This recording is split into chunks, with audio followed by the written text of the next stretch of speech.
Hey there, ladies and gentlemen. It's time for another video tutorial. This is for the Legends of Learning game called Ener-Jump. Let me go ahead and present my screen. All right. So now that I'm presenting my screen here, so it's Tuesday, May 12th, and you guys have a couple things. This right here is a link that will take you to Legends of Learning, and then you're going to come back and select one of these articles to read. And of course, video tutorial for that's right there, but hopefully you just found that.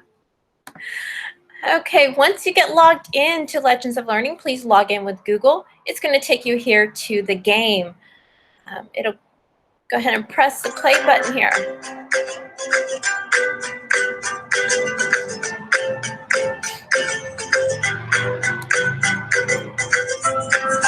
All right, and then once you're here, you're going to click the next button. And let me go ahead and turn off the music. So, did you know every single cell, or even single-celled organisms can digest food? So if an organism is only made of one cell, it uses food. All right, so it uses food to get nutrients, proteins that it's going to break down into amino acids, lipids that are going to form fatty acids, and carbohydrates that turn to simple sugars. All right, so when broken down by chewing and stomach acid, food gets broken into these things. So he says an apple a day. All right, so we're going to go ahead and play the game here, and you're going to do that by clicking on him wherever he is. And we are going to get this little guy here to leap onto the next circle.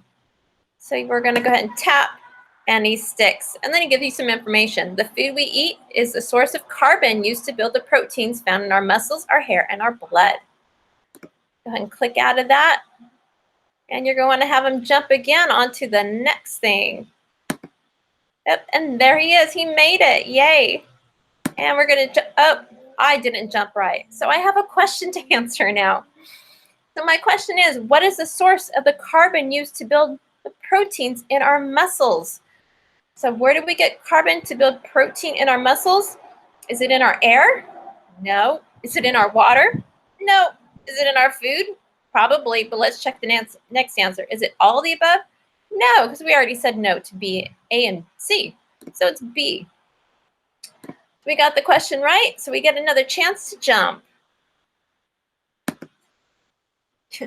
And this time I have a question again. It says, what is the source of the carbon used to build the proteins in our skin? Oh, we just got that right. That was the food we eat.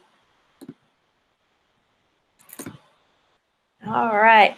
And then we're going to try this again. Go ahead and jump, and we made it. And jump again, and I made it again. Woohoo! All right. And then give me a little information here. Humans have 3 main nutrients that are needed for energy: carbohydrates, proteins, and lipids. Lipids is another word for fats. All right, I'm going to go ahead and jump again. I've been practicing.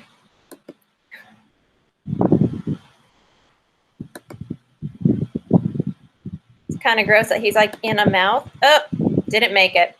So what's the source of the carbon used to build the proteins in our hair? Carbon comes from our food. There we go. All right. Now wait till I come around again, and I got to jump. It's giving me some information now. Carbohydrates break down into simple sugars, which are used by cells for energy. Come around again here. I'm going to have a question. Oh, that's okay.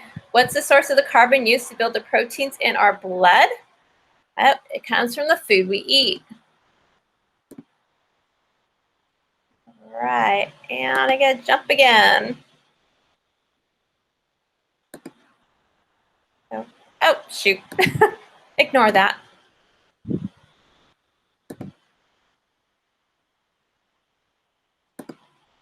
And I have a question. What's the source of the oxygen required for the breakdown of the starch in potato chips?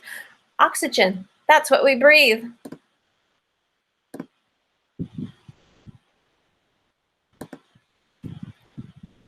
All right, and I did it. I got to the end, so I click on the map, and then you would continue here as well. All right, once you are done with the game, go ahead and pick an article to read. And then, of course, you have your picture to upload. You're going to answer your question here. What do your plants look like today? Any changes? If they've changed, how tall are they? Go ahead and measure them. What are the growing conditions like? Your second question, how can what you learned today help you explain to the Finding Bigfoot producers? How does a Sasquatch get the resources and energy it needs to move so quickly? And then we're also going to add a little something else here. We're going to go back to Learning Lab 1. And if you forgot the story of Learning Lab 1, there is a link right here that's going to take you to a slide with that story about Chef Ramsay and the berry bushes. So we're also going to add, how can what you learned today help you better understand the growth of your plants and help you add to your explanation to Chef Ramsay about what plants need to grow? So we're adding a little bit more detail in here now. All right, so that is going to bring us to the end of this tutorial. Hope you guys have a great day, and we will see you soon.